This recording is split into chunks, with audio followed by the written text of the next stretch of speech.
जय हिंद दोस्तों, कैसे हैं आप सब। आज हम इस वीडियो में संविधान और राज्य व्यवस्था के कुछ महत्वपूर्ण प्रश्नों का अध्ययन करेंगे जो वन लाइनर क्वेश्चन होंगे और इसमें जीके के बहुत से प्रश्न, उपयोगी प्रश्न जो परीक्षा में हर बार पूछे जाते हैं, उसका हम विश्लेषण करेंगे इस वीडियो में। तो चलिए शुरू करते हैं। उससे पहले आप सबके लिए एक ज़रूरी सूचना कि आप सब मेरे चैनल को सब्सक्राइब करें और वीडियो को लाइक ज़रूर करें अगर आपको पसंद आता है तो। चलिए शुरू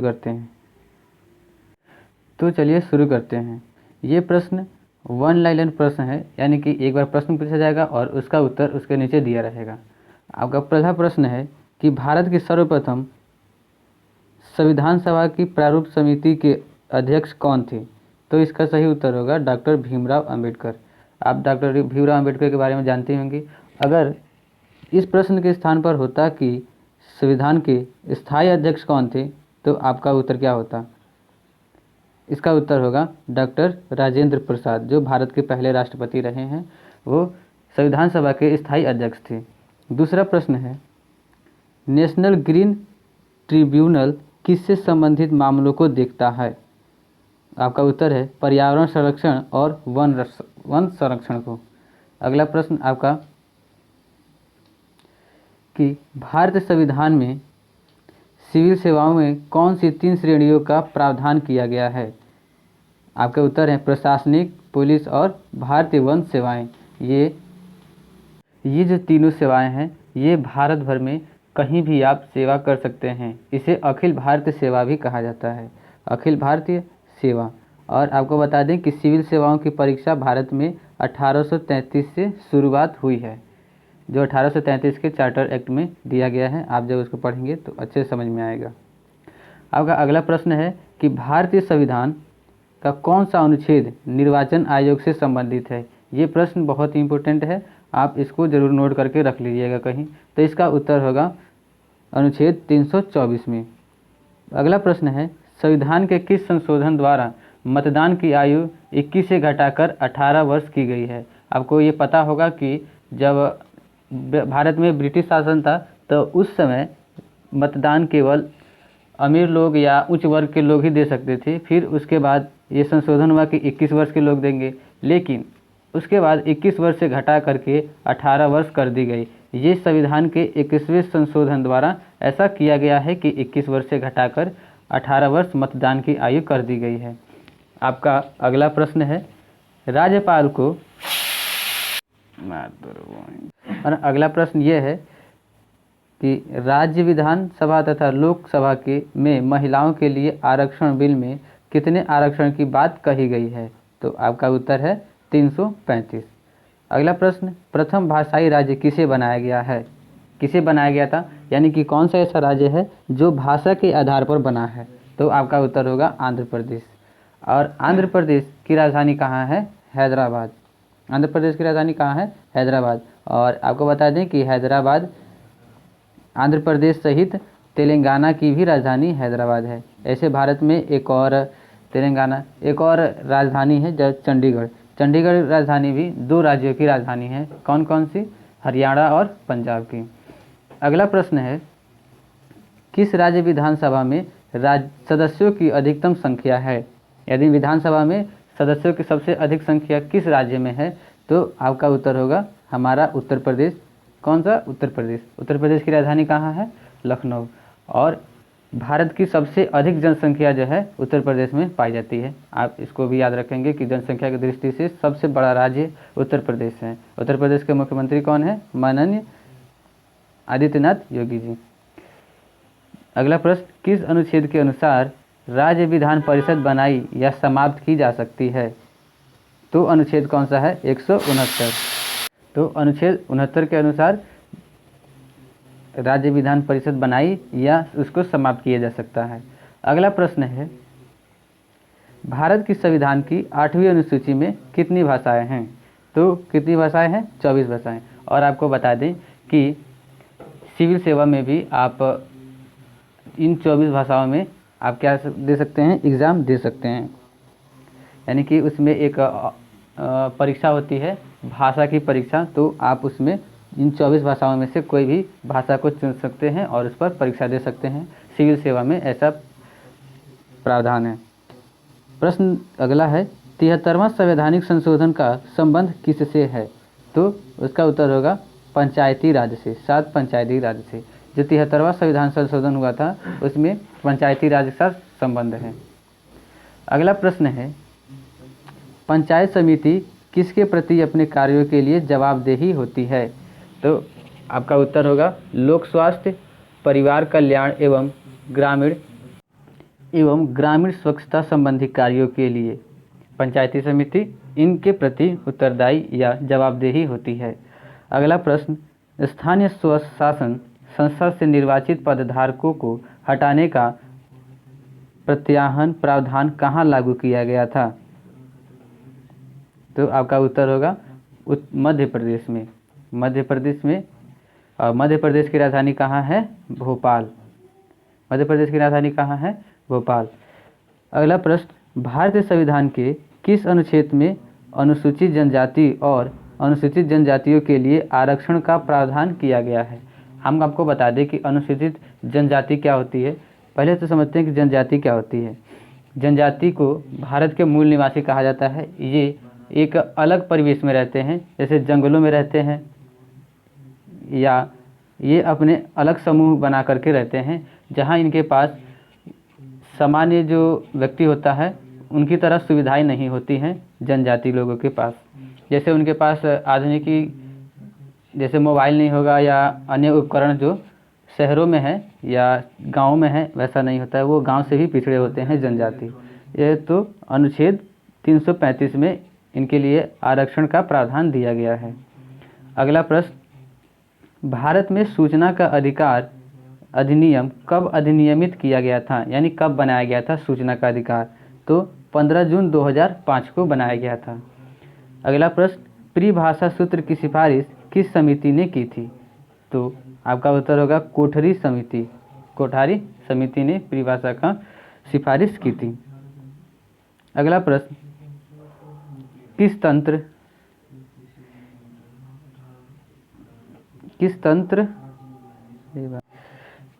तंत्र में कुछ लोग अधिक लोगों पर शासन करते हैं?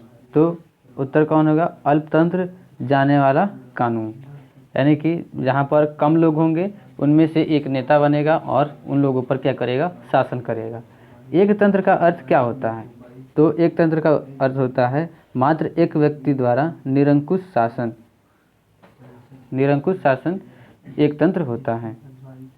अगला प्रश्न, लोकतांत्रिक संस्थाओं के विकास के लिए कौन सा कारक आवश्यक है? आपका उत्तर होगा व्यक्तिगत अधिकारों के प्रति सम्मान। यानी कि हर व्यक्ति के अधिकार का सम्मान करना चाहिए, और ये हमारे संविधान में उल्लेख भी है कि हमारे पास क्या है? मौलिक शक्तियाँ हैं, कुछ मौलिक प्रावधान हैं। अगला प्रश्न, साधारण विधि का क्या अर्थ है? आपका उत्तर होगा सरकार द्वारा बनाया गया और लागू किया गया। अगला प्रश्न, एकाधिक मताधिकार तंत्र क्या है? आपका उत्तर है वोटर एक वोट देता है तथा कुछ विशेष योग्यता वाले वोटर एक से अधिक वोट देते हैं। अगला प्रश्न, जर्मनी में नाजीवाद की वकालत किसने की थी? तो एडोल्फ हिटलर ने, और यही हिटलर था जो एक नरसंहार का कारण बना था। कहाँ का था ये? जर्मनी का। जर्मनी किस महाद्वीप में पड़ता है? तो यूरोप महाद्वीप में। अगला प्रश्न है, भारत की संसद ने पर्यावरण संरक्षण बिल किस वर्ष पारित किया था? तो आपका उत्तर होगा 1986 में। अगला प्रश्न, भारत की अंतःकालीन संसद में कितने सदस्य थे? कितने सदस्य? 206 सदस्य। अगला प्रश्न, प्रथम केंद्रीय विधानसभा का गठन कब किया गया था? तो प्रथम केंद्रीय विधानसभा का गठन 1921 में किया गया था। अगला प्रश्न, किस अधिनियम में नियंत्रक महालेखा का परीक्षण नामक पद का सुझाव दिया गया है? तो 1919 का जो अधिनियम है उसमें नियंत्रक महालेखा का परीक्षण का क्या कीजिए? सुझाव दिया गया है। अगला प्रश्न ये है कि संविधान की उद्देशिका, जिसे हम प्रस्तावना भी कहते हैं, का संशोधन कितनी बार किया गया है? तो एक बार। और आपको बता दें कि प्रस्तावना को संविधान सभा में किसने पेश किया था, तो पंडित नेहरू ने, पंडित जवाहरलाल नेहरू, जो भारत के प्रथम प्रधानमंत्री रहे हैं। और यूँ कहे तो संविधान जो है, संविधान की उद्देशिका जो प्रस्तावना, ये हमें ये बताती है कि हमारे भारतीय संविधान में क्या क्या वर्णित किया गया है, क्या क्या वर्णन किया गया है, ये हमारे प्रस्तावना में लिखा गया है। जिस प्रकार से किसी फिल्म के ट्रेलर जो है पहले ही प्रकाशित कर दिया जाता है, उसी तरह ही हमारे संविधान का जो प्रस्तावना है, प्रस्तावना हमें ये बताती है कि हमारे संविधान में किसका किसका वर्णन किया गया है। अगला प्रश्न है, भारत के संविधान में भारत को किस रूप में वर्णित किया गया है? तो भारत के संविधान में भारत को राज्यों का संघ के रूप में वर्णित किया गया है, क्योंकि हमारा भारत जो है कई राज्यों का समूह है और ये राज्य भारत से कभी अलग नहीं होंगे। अगला प्रश्न है, भारत संविधान की रचना के समय संविधान सभा का संवैधानिक सलाहकार कौन था? तो कौन थे? बी.एन. राव। कौन थे? बी.एन. राव। अगला प्रश्न है, लोकतांत्रिक केंद्रीकरण किसकी महत्वपूर्ण विशिष्टता है? आपका उत्तर है समाजवादी राज्य की विशिष्टता है। अगला प्रश्न, विधि का शासन की संकल्पना कहाँ से संवैधानिक प्रणाली की एक विशेष विशिष्टता है? तो कहाँ की? ब्रिटेन की। और आपको बता दें कि ब्रिटेन का जो संविधान है वो अलिखित है, या इसे मौखिक भी कहते हैं। ब्रिटेन का संविधान क्या है? मौखिक, यानी कि इसे लिखा नहीं गया है। और हमारा भारतीय संविधान जो है वो लिखा गया है। और भारत का संविधान जो है विश्व में सबसे बड़ा संविधान है। अगला प्रश्न है, प्रारंभ में कितने मौलिक अधिकार दिए गए थे? तो आपका उत्तर है 7। इनमें संपत्ति का अधिकार शामिल था, जिसमें 44वें संशोधन द्वारा, संविधान के संशोधन द्वारा क्या किया गया, इसको हटा दिया गया था। अब केवल 6 मौलिक अधिकार हैं। अगला प्रश्न, एक रिट किसके द्वारा जारी की जाती है? आपका उत्तर है उच्च न्यायालय और सर्वोच्च न्यायालय द्वारा जारी किया जाता है। अगला प्रश्न है, कोई राज्य उन राज्य अधिकारियों द्वारा जाना जाता है जिन्हें वह बनाए रखता है, किसका कथन है? यानी ये किसने कहा था? तो हैरोल्ड लास्की ने ऐसा कहा था। अगला प्रश्न, अभियुक्त को नमूना हस्ताक्षर करने के लिए बाध्य करना क्या माना जाता है? आपका उत्तर है व्यक्तिगत स्वतंत्रता के अधिकार का उल्लंघन। अगला प्रश्न, भारत के संविधान में मौलिक कर्तव्य कब समाविष्ट किए गए? यानी कि भारत में मौलिक कर्तव्य कब लाया गया, प्रस्तावित किया गया या उसको अपनाया गया? तो 1976 में। अगला प्रश्न, अधिकार कर्तव्यों को करता है, क्या करता है? अनुदेशित करता है। अगला प्रश्न है, भारत का राष्ट्रपति किसका एक अभिन्न अंग है? तो संसद का। आपको बता दें कि संसद का 3 अंग होते हैं, कौन कौन से? कार्यपालिका और न्यायपालिका और राष्ट्रपति। अगला प्रश्न, केंद्र और राज्य के बीच केंद्रित संसाधनों के निर्णय पर परामर्श करने के लिए राष्ट्रपति द्वारा किस निकाय का गठन किया जाता है? तो कौन सा निकाय? 7वां वित्त आयोग के द्वारा। अगला प्रश्न है, संघ लोक सेवा आयोग के सदस्यों की नियुक्ति किसके द्वारा की जाती है? तो राष्ट्रपति के द्वारा। संघ लोक सेवा आयोग क्या होता है? यानी यूपीएससी, जिसकी तैयारी आप सब कर रहे होंगे। यूपीएससी यानी इसका फुल फॉर्म क्या होता है? यूनियन पब्लिक सर्विस कमीशन, संघ लोक सेवा आयोग, इसे हिंदी में कहा जाता है। अगला प्रश्न है, भारत में अटॉर्नी जनरल की नियुक्ति कौन करता है? भारत का राष्ट्रपति। कौन करते हैं? भारत के राष्ट्रपति। और वर्तमान में भारत के राष्ट्रपति कौन है? रामनाथ कोविंद। अगला प्रश्न है, राष्ट्रपति अपना त्यागपत्र किसे प्रस्तुत करता है? यानी कि अपना त्यागपत्र किसे दे सकते हैं राष्ट्रपति? तो उपराष्ट्रपति को। और वर्तमान में उपराष्ट्रपति कौन है? एम वेंकैया नायडू। अगला प्रश्न, भारत में संसदीय ढांचे में 2 स्थायी सदनों का नाम बताना है, कौन कौन से हैं? एक लोकसभा और एक विधानसभा।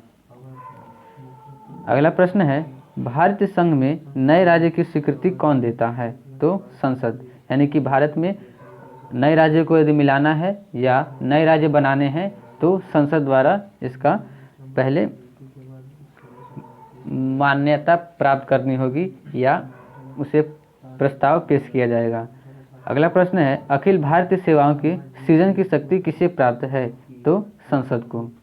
अखिल भारतीय सेवाओं में कौन कौन सी सेवा आती हैं? IAS, IPS, IFS या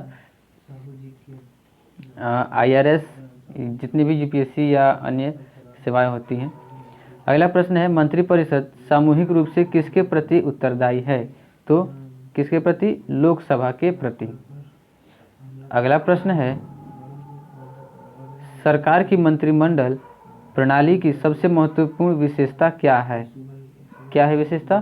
सामूहिक उत्तरदायी, यानी कि एक दूसरे के प्रति वो जवाबदेही होते हैं, उत्तरदायी होते हैं। अगला प्रश्न है, विधानमंडल का प्रमुख कर्तव्य क्या है? उसका उत्तर है नियम कानून को अधिनियमित करना। ये है हमारे विधानमंडल का प्रमुख कर्तव्य। अगला प्रश्न हमारा ये है कि लोकसभा की प्रथम महिला अध्यक्ष कौन है? कौन थी? तो मीरा कुमार। लोकसभा की ये पहली महिला अध्यक्ष थी। अगला प्रश्न, किसने प्रधानमंत्री की समकक्षों में प्रथम कहा है? तो किसने कहा है? मोर्ले ने। अगला प्रश्न, मंत्रिमंडल तानाशाही का विचार किसकी देन है? किसकी? मयूर की। अगला प्रश्न, किसने मंत्रिमंडल पद्धति की राज्य रूपी जहाज का स्टीयरिंग व्हील कहा है? किसने? उसने कहा है मयूर ने। अगला प्रश्न है कि भारतीय उच्चतम न्यायालय की न्यायाधीशों की नियुक्ति कौन करता है? यानी हाई कोर्ट के जो जज होते हैं उनकी नियुक्ति कौन करता है? राष्ट्रपति करते हैं। उच्चतम न्यायालय में कितने न्यायाधीश होते हैं? ये प्रश्न जो बड़ा है, एक इम्पोर्टेंट प्रश्न है कि कितने न्यायाधीश होते हैं। तो संविधान में 33 न्यायाधीश तथा एक मुख्य न्यायाधीश की नियुक्ति का प्रावधान है। संविधान में ऐसा लिखा गया है कि 33 न्यायाधीश होंगे और उनमें से एक मुख्य न्यायाधीश होगा। अगला प्रश्न है, राज्य के लिए निर्वाचन याचिका का निर्णय करने का अधिकार किसको है? आपका उत्तर है उच्च न्यायालय को। अगला प्रश्न, भारतीय महानियंत्रक और महालेखक परीक्षक किसके लिए एक मित्र, दार्शनिक और मार्गदर्शक के रूप में कार्य करता है? तो आपका उत्तर है लोक लेखा समिति। अगला प्रश्न, चुनाव आयोग किस अनुच्छेद के अंतर्गत स्थापित किया गया है? किस अनुच्छेद के अंदर? 324 के अनुच्छेद के अंदर। कौन प्रातिनिधिक सरकार उपबंधित करता है? कौन करता है? तो अप्रत्यक्ष लोकतंत्र। अगला प्रश्न है, किसी भारतीय राज्य के मुख्यमंत्री के रूप में सबसे लंबी सेवा किसने की? यानी कि सबसे लंबी सेवा, यानी कि सबसे लंबे समय तक भारत में कौन से मुख्यमंत्री बने रहे? तो कौन थे? ज्योति बसु। इस वीडियो में बस इतना ही, मिलते हैं अगले वीडियो में, तब तक जय हिंद। अगर यदि आपको वीडियो पसंद आया हो तो वीडियो को लाइक ज़रूर करिएगा और चैनल को सब्सक्राइब ज़रूर करिएगा।